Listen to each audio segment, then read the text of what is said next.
Well, the video is being shared by the owners who asked to remain anonymous but wanted us to put it out there anyway to warn their neighbors to get the word out. Something needs to be done about it, point blank. People who live in the Patterson Park area sharing their home security footage of attempted burglaries to warn others.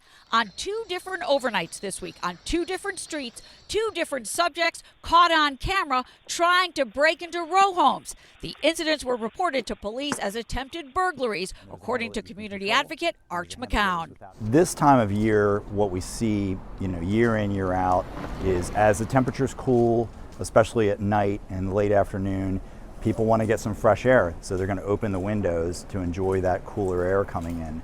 The problem is that there is a subset of people out there who are would-be burglars who look at this as an opportunity. McCown says in southeast Baltimore at this time of year, the majority of burglaries are unforced. And that's what we saw in these videos. At 3:51 a.m. Monday, a man seen trying and failing to open a first-floor window along North Belnord.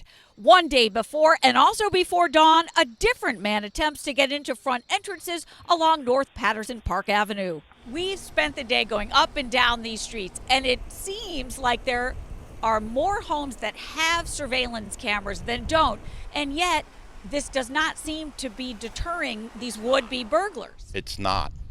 They just don't care. McCown says there are simple steps you can take. Secure your windows, make sure your doors are locked, activate exterior lights. I mean, I grew up in New York, so that happens anyway. My mother used to triple lock our apartment door, so that's wired into me.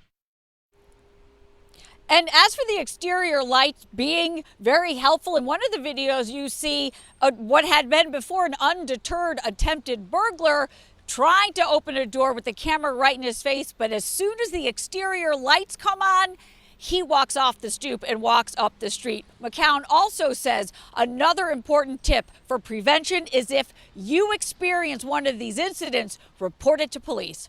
Reporting live, I'm Kate Amara, WBAL-TV 11 News.